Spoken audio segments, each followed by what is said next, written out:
Bonjour à toutes, bonjour à tous. Bienvenue à la journée Erasmus+ de l'enseignement supérieur, édition 2023. Je suis Bénédicte Gramont-Zamoun de l'agence Erasmus+ France, éducation, formation, et je suis ravie de vous accompagner tout au long de cette matinée et de cette journée, pour ceux qui resteront sur place. Cette journée, elle s'adresse à l'ensemble des acteurs des relations internationales de l'ensemble de l'enseignement supérieur français. Et vous tous, ici présents à Bordeaux ou en ligne, vous représentez l'enseignement supérieur français dans toute sa diversité. Des universités, des écoles, des instituts de soins infirmiers, des lycées avec des sections BTS, les CFA du supérieur. Merci à tous très sincèrement d'avoir répondu présent à notre invitation. Vous êtes 160 présents aujourd'hui à Bordeaux et quelques 500 inscrits en ligne aujourd'hui. Donc avec tous les collègues de l'agence Erasmus+, que vous croiserez aujourd'hui, nous vous remercions vraiment très sincèrement de votre présence et nous sommes ravis de vous accueillir. Donc pendant cette journée, nous réfléchirons ensemble au rôle et à l'impact du programme Erasmus+ dans les stratégies de la France, de l'Union européenne et des établissements d'enseignement supérieur. Nous traiterons donc de ce sujet autour de 2 tables rondes, en présentiel ou en ligne, pour appréhender le rôle d'Erasmus+ dans la construction de l'espace européen et français de l'enseignement supérieur, ainsi que dans la diplomatie d'influence de l'Union européenne et de la France. Et à côté de ces 2 tables rondes, nous aurons aussi 3 séances de travail, donc pour ceux qui sont présents ici avec nous à Bordeaux, pour échanger pratiques et questionnements dans l'appropriation des opportunités du programme Erasmus+, dans les stratégies des établissements. Donc n'oubliez pas que toute la journée, vous pouvez réagir sur les réseaux sociaux avec le hashtag JEES ou le hashtag Erasmus+. Voilà, donc nous commençons cette journée dès à présent avec la table ronde « Les politiques européennes, outils de transformation de l'enseignement supérieur français » et j'invite nos intervenants et notre modératrice à rejoindre la scène. Merci et bonne journée à tous.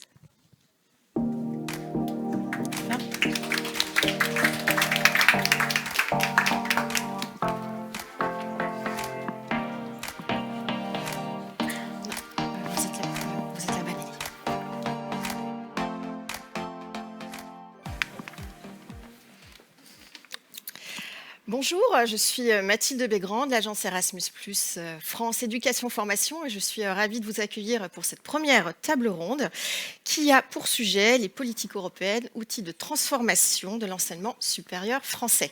Alors pour échanger sur cette thématique, nous avons sur place à Bordeaux Madame Nelly Fessot, directrice de l'agence française Erasmus+, Éducation Formation. À ses côtés, nous avons Manuel Bouard, délégué adjoint aux affaires européennes et internationales du ministère de l'Enseignement supérieur et de la Recherche. Bonjour. Bonjour. Et nous avons également à distance Tine Delva, la chef d'unité adjointe pour l'enseignement supérieur à la direction générale éducation, jeunesse, sport, culture de la Commission européenne. Bonjour Tine, qui doit nous entendre a priori. Ou pas, mais c'est la technique qui va gérer. Alors, avant de lancer cette table ronde, on avait le souhait de laisser la parole à un établissement d'enseignement supérieur, et c'est Madame Laurence Vignolet, vice-présidente en charge des relations internationales à l'Université Savoie-Mont-Blanc, qui a accepté notre invitation à témoigner et à partager son expérience. Alors, la première question, elle est pour vous, Laurence.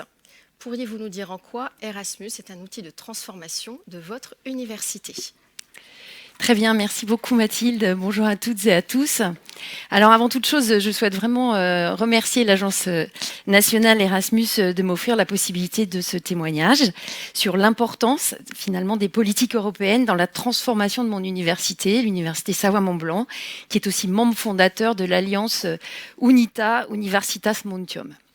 Donc s'internationaliser pour l'USMB, c'est une nécessité de par déjà son territoire, doublement transfrontalier, dans lequel de nombreuses entreprises et organisations internationales sont implantées, et plus généralement dont l'activité économique est tournée vers l'international. Ainsi, développer son ouverture internationale pour l'USMB, c'est une nécessité pour être en phase avec son environnement. Alors, juste quelques chiffres pour situer les performances de l'Université Savoie-Mont-Blanc en la matière. Donc, en recherche, elle est la 58e université mondiale pour la proportion de publications comprenant des co-auteurs internationaux. Elle est aussi la première université française depuis 2008 pour le pourcentage d'étudiants qui partent en mobilité Erasmus pour plus de 2 mois, avec plus de 33% d'étudiants en mobilité. Voilà. Alors, en quoi les politiques européennes contribuent concrètement à la stratégie de l'USMB ? Alors, du point de vue de sa gouvernance, l'USMB affiche ses ambitions européennes. Alors, elle a été créée en 1404 à Turin. Donc, c'est tout naturellement qu'elle a répondu avec l'Université de Turin, entre autres partenaires, à l'appel Erasmus de l'Union européenne pour la création des alliances d'universités européennes. Et labellisée en 2020, UNITA a un effet réellement transformant sur l'USMB, qui sera à terme le campus Savoie-Mont-Blanc d'UNITA, d'une université européenne confédérale. Donc, plusieurs points dans la suite de mon témoignage illustreront les transformations en cours, notamment grâce à UNITA. Alors, une priorité majeure de l'USMB est bien sûr la réussite de ses étudiantes et de ses étudiants et leur insertion professionnelle, potentiellement internationale, comme je l'ai mentionné. Alors, un des axes pour cela, c'est la personnalisation et l'internationalisation des parcours de formation. Plusieurs grands projets y contribuent, comme le projet national Nouveau Cursus Universitaire Aspire du PIA, et bien sûr les activités de notre université européenne UNITA, portées par son projet Erasmus, qui permet de proposer de nouvelles formes de mobilité. Alors là, ce sont près de 65 programmes intensifs hybrides qui ont été développés depuis leur création en 2021. Des cours en ligne axés majoritairement sur les spécificités d'UNITA, qui sont les langues romanes en particulier, et le développement de l'intercompréhension en langue romane, mais aussi une très forte augmentation des opportunités de mobilité longue, avec plus de 15 fois plus depuis le début d'UNITA. Des mobilités rurales originales de courte durée, offrant plus de 100 stages pour lesquels les étudiants et les étudiantes contribuent au développement de nos territoires. Et puis bien sûr, plusieurs projets maintenant de diplômes conjoints qui seront naturellement, espérons-le, labellisés diplômes européens dès que cela sera possible. Alors ces nouvelles opportunités concourent ainsi à ce que de plus en plus d'étudiantes et d'étudiants, mais aussi des personnels, internationalisent leur profil. À l'USMB, c'est près de 70 mobilités des personnels qui ont lieu chaque année. Donc, elles aident l'USMB à répondre à une de ses préoccupations majeures, qui est celle d'une université inclusive. On a plus de 40% de nos étudiants et étudiantes en mobilité qui sont boursiers sur critères sociaux. Alors, dans ce cadre, l'USMB s'est emparé des incitations du programme Erasmus à verdir les mobilités, ce qui va d'ailleurs tout à fait dans le sens de son plan de responsabilité sociale et environnementale. Un des axes de la stratégie de développement à l'international de l'université, c'est aussi de pouvoir constituer des réseaux de partenaires stratégiques privilégiés avec lesquels on développe des activités en formation comme en recherche et innovation. Alors, un des outils qui facilite cela, c'est évidemment les projets de partenariat stratégique au niveau européen pour lesquels le soutien d'Erasmus est vraiment précieux. Je citerai qu'un exemple, c'est le projet Connect UNITA, qui est porté par l'Université de Pau et des Pays de l'Adour, donc qui vise non seulement à faciliter l'acquisition des connaissances et des compétences, mais aussi à briser les barrières des distances géographiques, linguistiques et temporelles. Donc, ces projets permettent de partager des pratiques et de réellement renforcer les liens avec les partenaires stratégiques. Un autre projet porté par NHL Stenden autour de l'amélioration des dispositifs d'accueil des étudiants internationaux, qui a invité l'USMB à en être partenaire. Et ce projet devrait appuyer la politique d'accueil Bienvenue en France de l'Université Savoie-Mont-Blanc. Alors, l'USMB cherche aussi, bien sûr, à renforcer son attractivité, et notamment son attractivité internationale, et à attirer des talents. Alors ainsi, grâce à plusieurs outils qu'on essaye de mettre en synergie, comme les projets Ambition internationale de la région Auvergne-Rhône-Alpes, mais aussi les projets de mobilité hors Europe, que je pense que tout le monde connaît bien, les fameux Erasmus plus MIC. Donc, l'USMB cible les partenaires stratégiques hors Europe, qui, dès lors, sélectionnent eux-mêmes les excellents candidats. UNITA, pour cela, a orienté la politique de l'USMB, puisqu'on a créé dès le départ un réseau d'universités hors Europe qui s'appelle le réseau Geminae, et avec lequel on développe les MIC, mais aussi plusieurs types de projets de type capacity building. Alors enfin, et même si le programme Erasmus+ ne finance pas directement les actions de recherche, son impact sur la recherche est bien réel. Par exemple, avec UNITA, on accompagne le développement de hubs thématiques en les structurant et aussi donc, par exemple, ça débouche sur une multiplication de projets. Là, on vient d'obtenir un projet CoFound dans le domaine du patrimoine culturel, donc on est vraiment très content. Mais UNITA, c'est aussi la facilitation des démarches administratives, pour ne citer que les co-tutelles de thèse, avec, au bout de 2 ans et demi, 42 co-tutelles de thèse qui ont été lancées au sein de l'Alliance.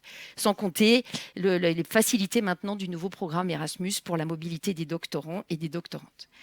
Donc, en conclusion, Erasmus propose des outils dont l'USMB s'est réellement emparé pour élaborer, structurer, développer, dynamiser sa politique et sa stratégie, mais aussi créer de nouvelles dynamiques et accompagner les transformations nécessaires à une intégration de toutes les activités des universités. Alors, je crois pouvoir dire que beaucoup d'établissements d'enseignement supérieur l'ont maintenant intégré. Erasmus, ce n'est pas que de la mobilité. Et ce programme est devenu un outil majeur qui contribue à placer nos universités dans les meilleures universités en Europe et, soyons ambitieuses, dans le monde. Merci beaucoup Laurence pour ce grand témoignage, très positif, plein d'ambition. Alors bien Absolument. sûr, on est moi-même à l'agence Erasmus et Nelly Fesso, on est convaincus de cet intérêt d'Erasmus. Et ce programme Erasmus, en fait, il est dans un cadre plus global, à un niveau macro. Il est là aussi pour aider à la construction de l'espace de l'enseignement supérieur et de l'espace de l'éducation, qui, pour la Commission européenne, devrait arriver à l'horizon 2025. Et c'est bien le cadre politique dans lequel on s'inscrit. Et c'est pour ça que ma prochaine question va être pour Tine Delva, qui représente la Commission européenne aujourd'hui, la DGAC.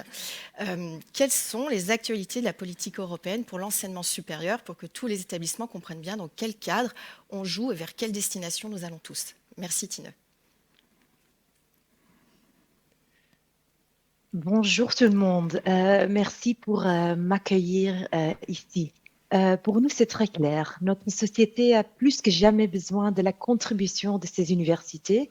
Et permettez-moi d'être clair dès le départ. Lorsque du côté de la Commission, nous utilisons le terme université, nous envisageons tous les types d'établissements d'enseignement supérieur dans toute l'Europe. Cette diversité est vraiment une force de notre système. Ceci est le cœur aussi de la stratégie européenne pour les universités présentée l'année passée, qui vise à soutenir et à permettre aux universités de s'adapter aux conditions changeantes, de prospérer et de contribuer à la résilience et à la reprise de l'Europe. Et le renforcement de la coopération transnationale est essentiel pour relever les défis auxquels l'Europe est confrontée et est au cœur de la stratégie européenne pour les universités. Et la stratégie pour les universités lance donc 4 initiatives phares pour stimuler la coopération entre les universités. Le déploiement de l'initiative Université européenne, des modalités de coopération institutionnalisées, telles qu'un éventuel statut juridique pour les alliances. Troisièmement, un diplôme commun fondé sur des critères européens créés conjointement. Et quatrièmement, le déploiement progressif de l'initiative relative à la carte d'étudiant européenne.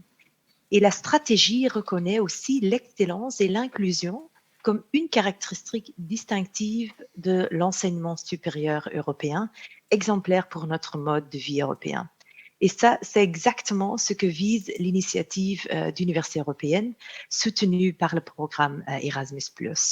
Et en tant qu'initiative phare clé de la stratégie européenne pour les universités, elle est au cœur des efforts de l'Union européenne pour transformer l'enseignement supérieur européen. L'objectif fixé dans la stratégie est de parvenir à 60 alliances composées de 500 universités d'ici l'année prochaine. Et j'ai le plaisir de vous annoncer que les résultats de l'appel de cette année-ci seront annoncés aujourd'hui à midi dans un communiqué de presse de la Commission européenne, et les établissements d'enseignement supérieur candidats recevront leurs résultats un petit peu plus tôt ce matin. Du côté de la Commission, nous continuerons à promouvoir une coopération transnationale plus approfondie, que ce soit dans le cadre d'alliances entre universités européennes ou d'autres formes de coopération.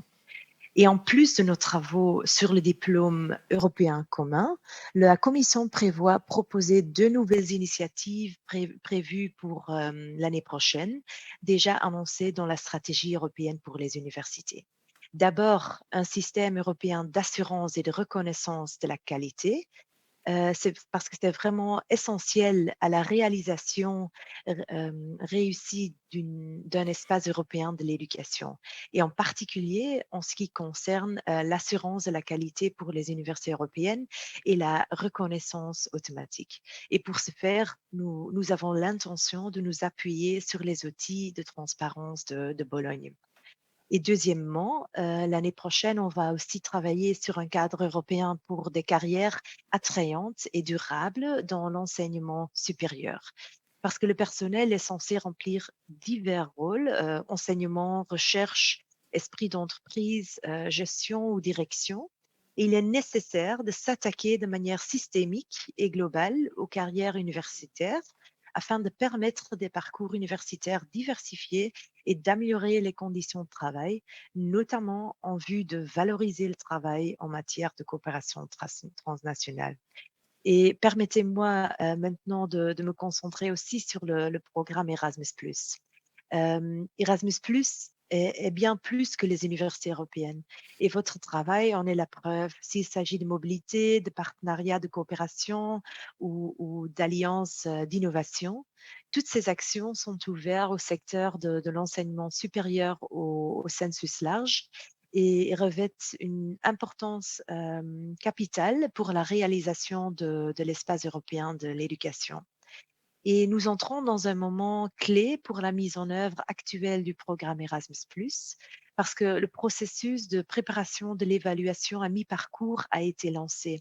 Et le moment est venu de réfléchir à la manière dont nous envisageons la mise en œuvre pour la seconde moitié du cadre financier pluriannuel et plus encore pour la période postérieure à 2027. Et nous lancerons prochainement une consultation publique sur l'évaluation d'Erasmus+, et nous serions heureux de recevoir vos points de vue. Et nous nous réjouissons de recevoir les résultats de vos réflexions et de collaborer avec vous sur les améliorations futures. Et bien sûr, nous ne pouvons pas oublier les élections européennes de l'année prochaine. En tant que co-législateur, le nouveau Parlement européen, conjointement avec le Conseil de l'Union européenne, aura un poids fort dans le prochain programme Erasmus+. Donc, bien sûr, c'est une évaluation à bien regarder. Et avec ces mots, je suis heureuse de me tourner à nouveau vers vous et d'entendre les autres points de vue. Merci beaucoup, Tine. Effectivement, vous nous montrez ce qu'il va se passer dans les prochains mois, dans les prochaines années. Et je me tourne vers Manuel Bouard. Comment, du ministère de l'Enseignement supérieur et de la Recherche, comment au niveau de la France sont soutenues ces politiques européennes telles que décrites par Tine? Merci de la question, Mathilde. Alors, je vous répondrai finalement, je pense, en deux temps, parce que le ministère, c'est une interface entre les instances européennes et la Commission, je salue Tine, et puis les établissements et le monde académique et le monde scientifique. Alors, le ministère, à l'échelle européenne, travaille évidemment avec les autres États membres, avec ses ministères homologues. Et les travaux qui sont menés sur l'espace européen de l'éducation et de l'enseignement supérieur, évidemment, se poursuivent selon un calendrier qui est défini en commun. Vous le savez sûrement, le dernier conseil éducation, jeunesse, culture, sport qui s'est tenu au mois de mai, a conduit les ministres tout d'abord à approuver donc une résolution sur l'espace européen de l'éducation à l'horizon 2025 et au-delà. Donc ça renvoie à ce qui vient d'être dit. Nous réfléchissons collectivement à l'échelle européenne de manière prospective sur ce que nous voulons pour l'après 2025.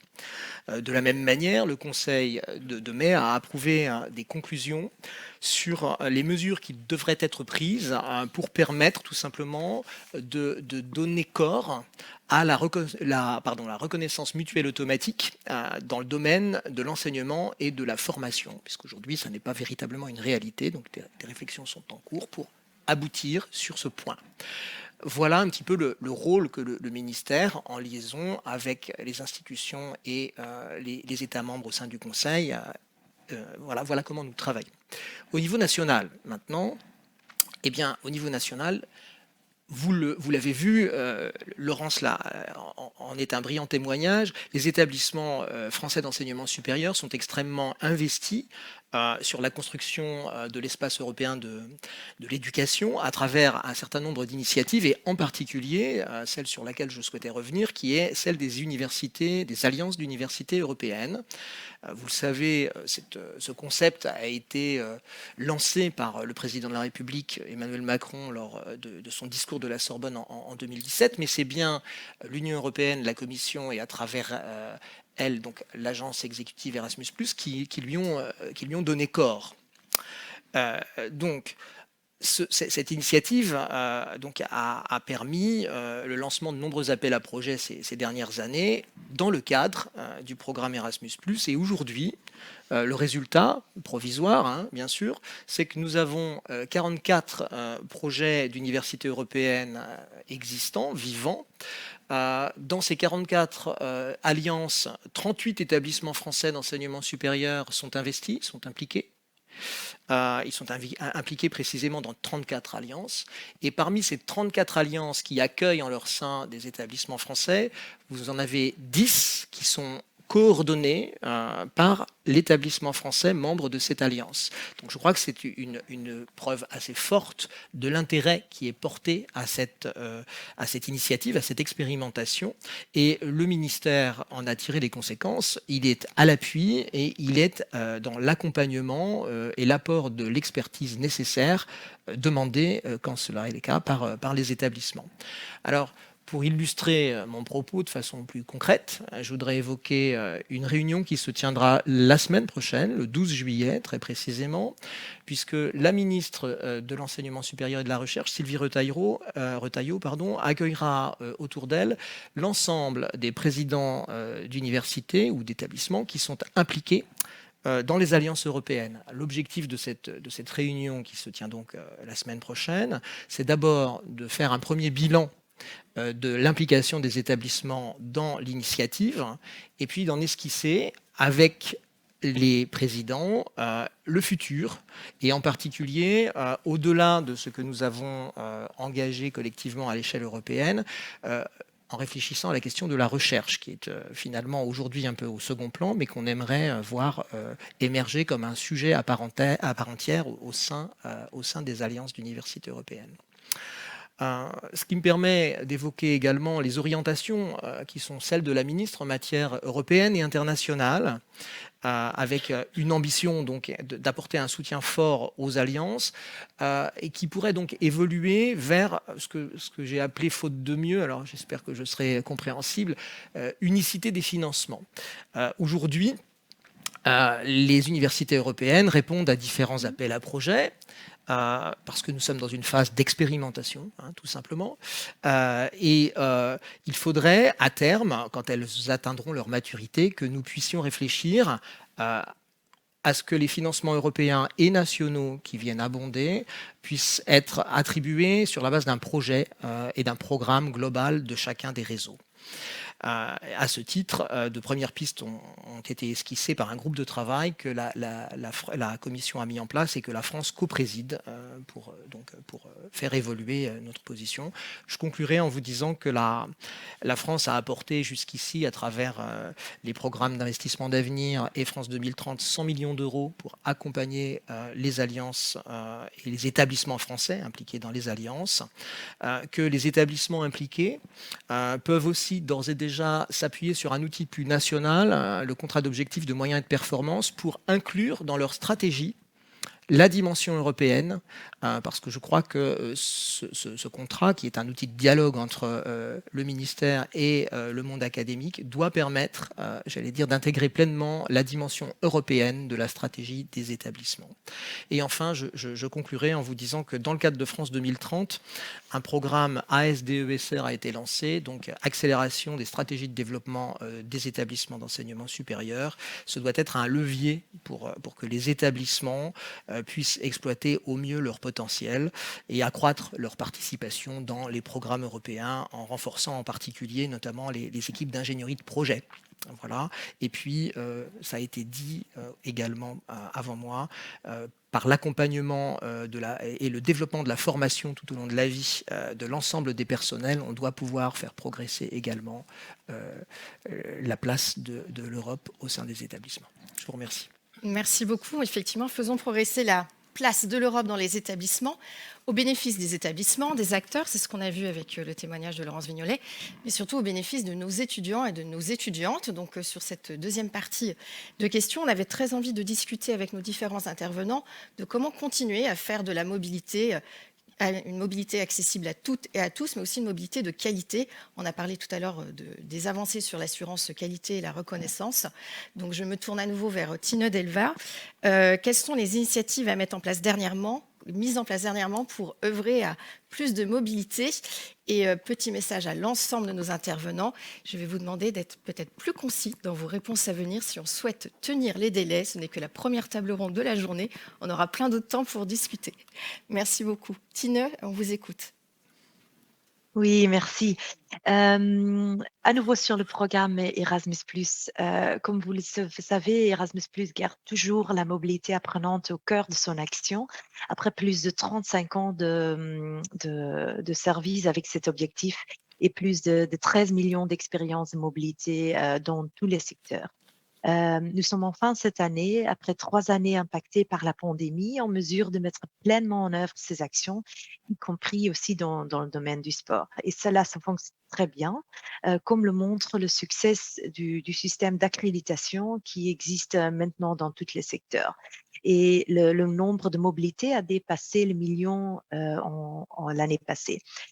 Un nouveau défi majeur pour une mobilité de qualité et inclusive est l'inflation élevée depuis le début de la guerre en Ukraine.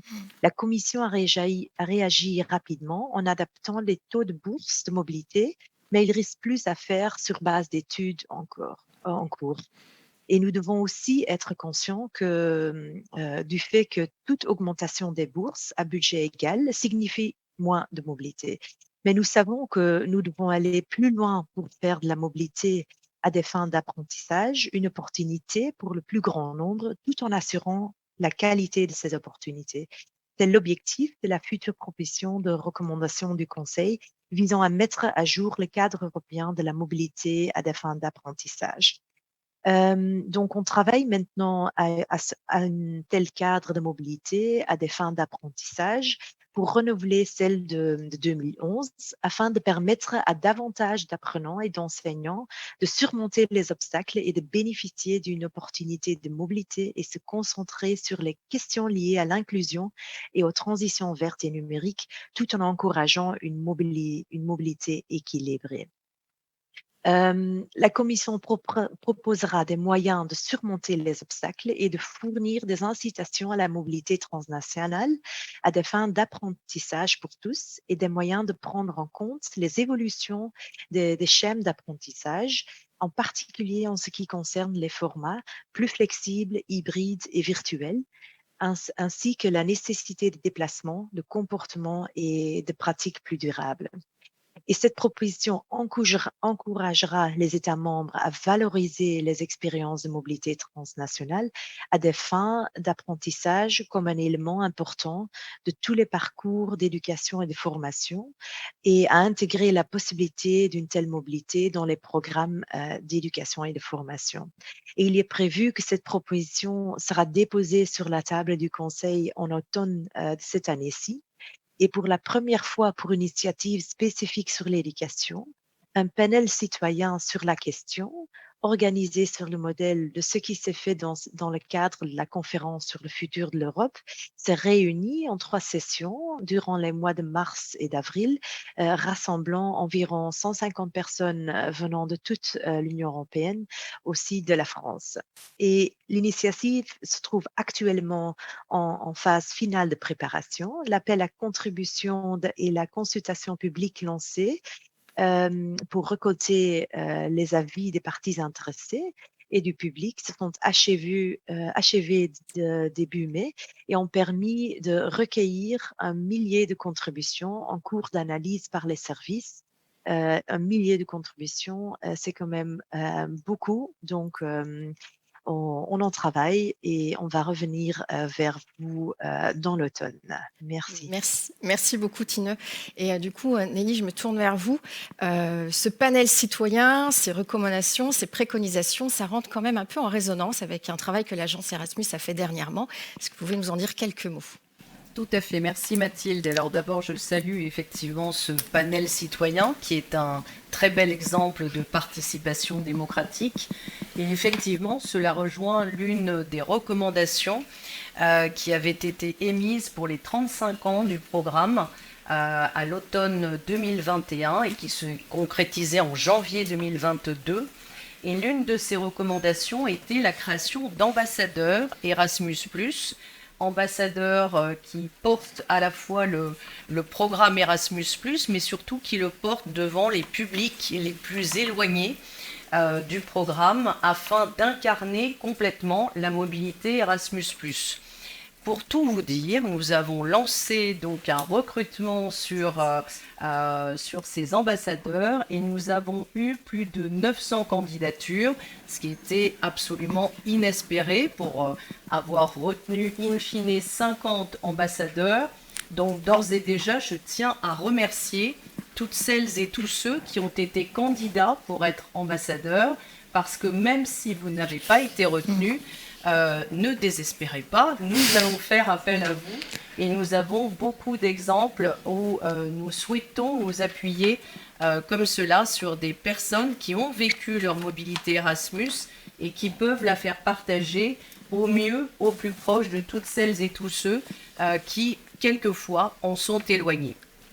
Alors, donc, ça permet de témoigner, de lever les doutes auprès des jeunes Français. Et ça permet également d'inspirer toutes celles et tous ceux qui auraient envie un jour de suivre ou de faire un Erasmus.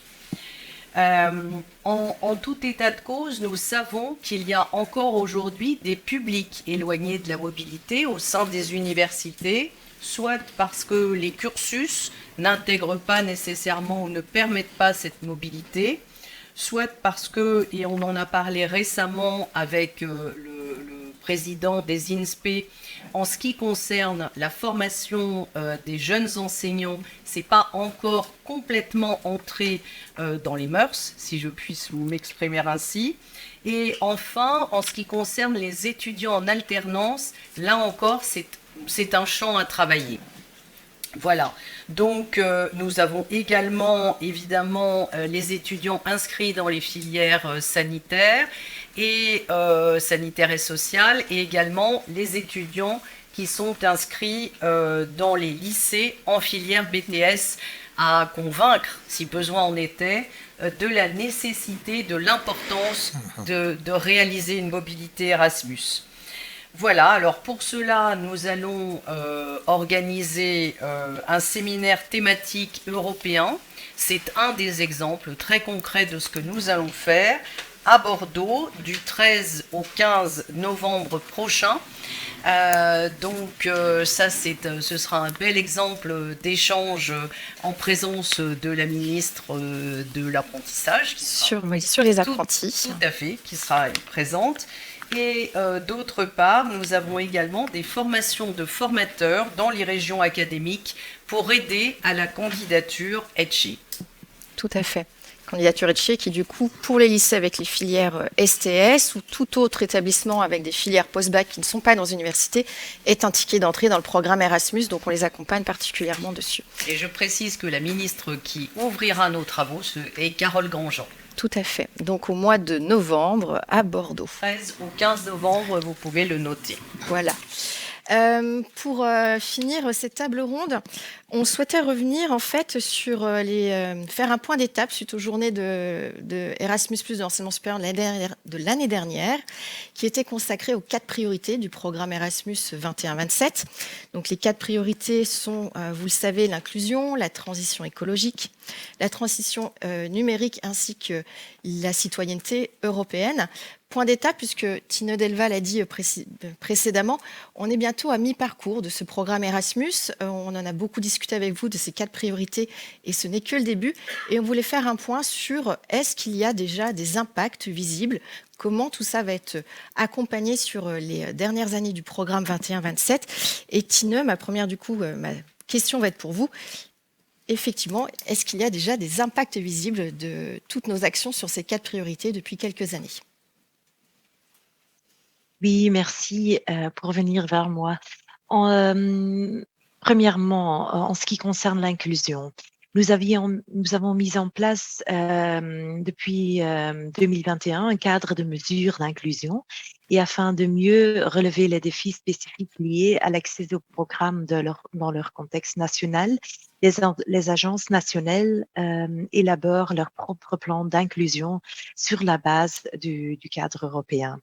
En plus des mesures d'inclusion, des dédiées et du soutien direct aux participants avec moins d'opportunités, de nombreuses mesures liées à l'inclusion ont été mises en place, telles que le coût unitaire spécifique pour soutenir les organisations impliquant des personnes moins favorisées et le nouveau système d'accréditation. Et grâce à la priorité accordée à la transition écologique dans nos activités de coopération, les établissements éducatifs peuvent présenter des projets de mobilité à des fins d'apprentissage et de coopération visant des objectifs climatiques. Et en ce qui concerne le numérique, conformément aux priorités du plan d'action en matière d'éducation numérique, Erasmus+ vise à promouvoir une utilisation efficace des outils technologiques par les enseignants et les formateurs afin de veiller à ce que les apprenants à tous les niveaux de la société développent des compétences numériques et que les organisations soient prêtes au numérique.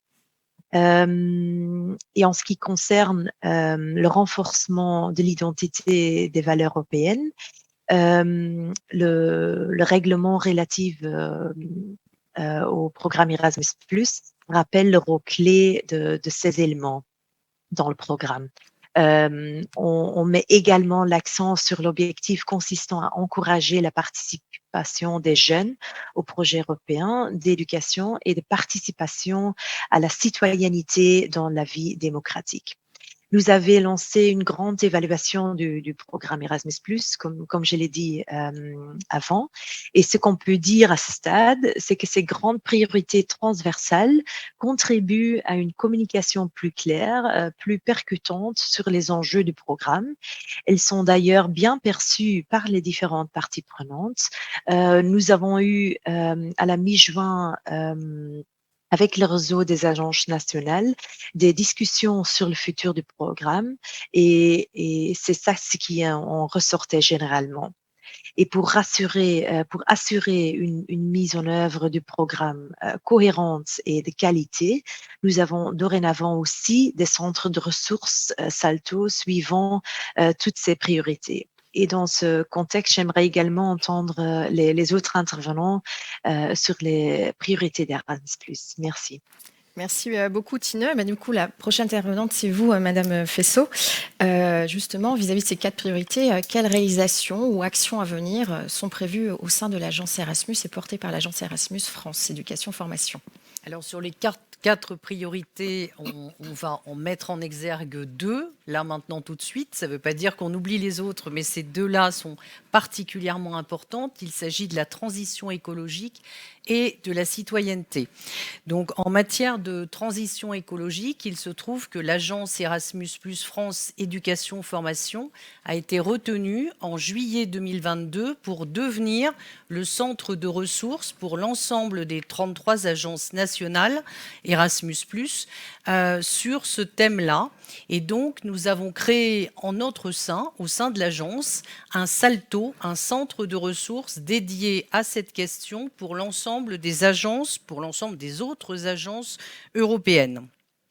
C'est une équipe de 4 personnes qui est dirigée par Delphine Sauvager et qui a pour mission donc d'accompagner les agences européennes ainsi que le corps européen de solidarité dans la mise en œuvre de cette priorité, à la fois pour sensibiliser, former, outiller les agences nationales et les bénéficiaires, pour créer et animer une communauté de pratiques et de connaissances, pour développer une capacité de mesure et d'analyse, et enfin pour lancer des initiatives innovantes, et je sais qu'on peut compter sur eux.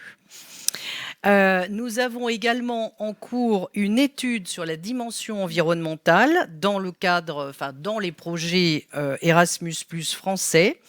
Les porteurs de projets Erasmus+ ayant inscrit dans leur projet des objectifs relatifs à la transition environnementale ont été interrogés pour nous aider à mieux cibler, à mieux sensibiliser, à mieux accompagner les établissements porteurs de projets. Donc, l'évaluation est aussi au cœur de l'agence et également pour identifier les bonnes pratiques pouvant être valorisées.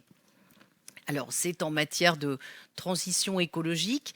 En matière de citoyenneté, cette fois, nous souhaitons donner de la visibilité aux bonnes pratiques issues des projets Erasmus+ et des initiatives sur le sujet.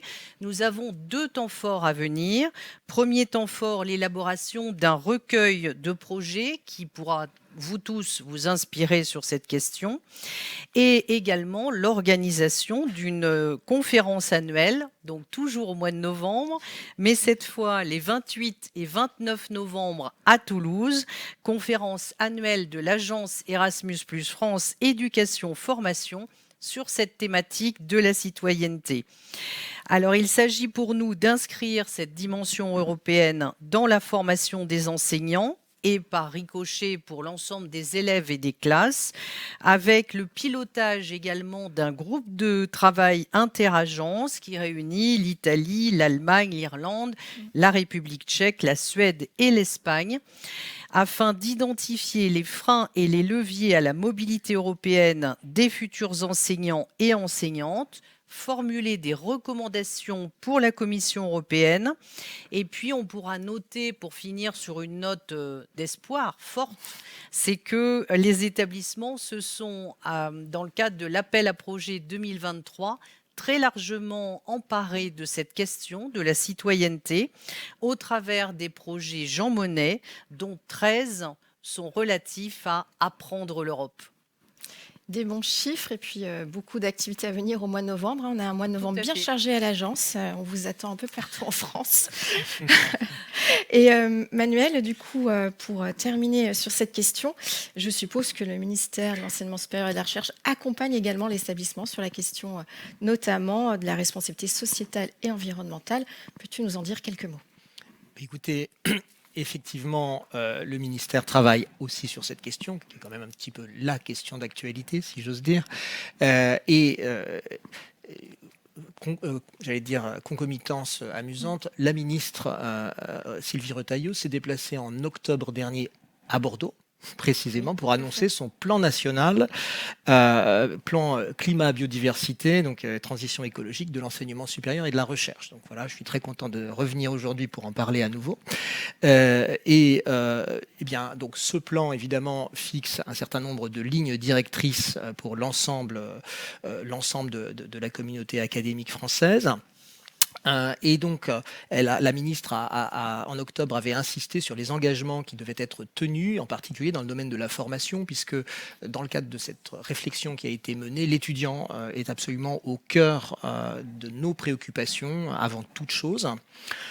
Et les établissements, quant à eux, doivent décliner, j'allais dire, ces grandes orientations dans le cadre de schémas directeurs de développement durable, responsabilité sociale, sociétale et environnementale. Et je pense que Erasmus+ et les actions de l'agence peuvent constituer une brique essentielle dans le cadre de ces schémas directeurs. Donc ça, je tenais à vous le dire.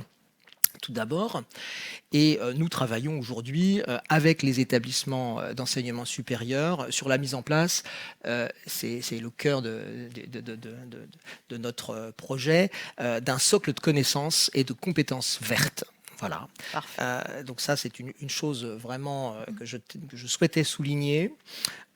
Donc, bien entendu, les enseignants doivent également faire l'objet d'un accompagnement. Donc, la formation du personnel, des enseignants et de l'ensemble des personnels viendra compléter notre action à destination des étudiants. Mais c'est, comme je le disais, les étudiants qui sont au cœur.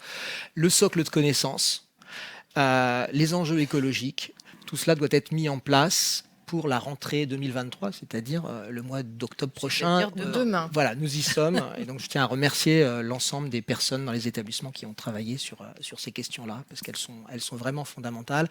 Et je conclurai en vous disant qu'à une autre échelle, peut-être, mais dans le cadre de la labellisation des établissements pour l'accueil des étudiants, en particulier des étudiants internationaux, le label Bienvenue en France évolue, se modernise, et il va inclure une dimension développement durable, qui permettra tout simplement d'attirer l'attention sur les initiatives que chaque établissement mène dans ce domaine. Vous savez que les étudiants, et les étudiants internationaux en particulier, donc européens notamment, sont très attentifs à ces questions-là, et c'est un outil d'attractivité que d'avoir une vraie politique de développement durable, et l'intérêt d'avoir intégré dans le référentiel qui permet d'évaluer les établissements sur la qualité de leur accueil.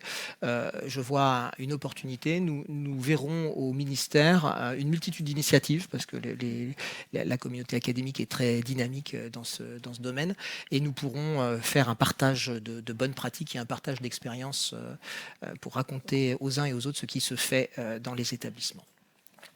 Merci Manuel. Merci. Voilà, nous sommes arrivés à la fin de cette première table ronde de la journée.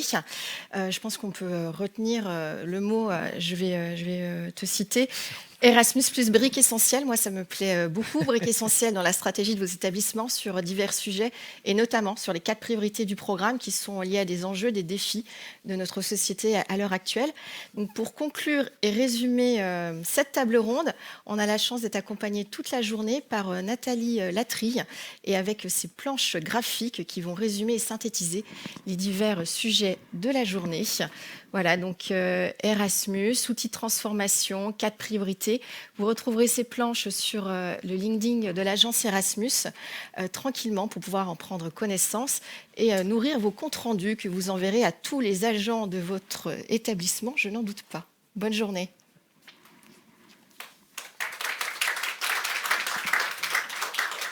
Merci de votre participation à tous et à toutes.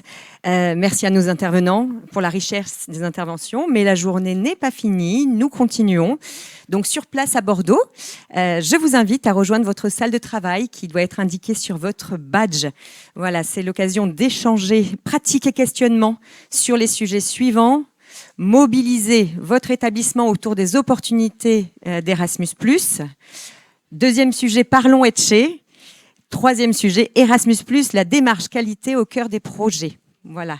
Donc, je vous invite à rejoindre les salles de travail. Et puis, en ligne, ce n'est pas fini non plus. Nous nous retrouvons donc à 12h pour la deuxième table ronde de la matinée. Erasmus+, et la politique extérieure de l'Union européenne et de la France, car le programme Erasmus+, ne s'arrête pas aux frontières de l'Union européenne. Sachez également, vous tous qui nous suivez à distance, que vous pouvez contribuer aux séances de travail en participant à des sondages qui sont sur notre compte LinkedIn, le compte LinkedIn de l'agence Erasmus+. Voilà, et n'oubliez pas à nouveau que vous pouvez réagir toute la journée grâce au hashtag JEES et Erasmus+. Je vous dis à tout à l'heure. Bonne séance de travail.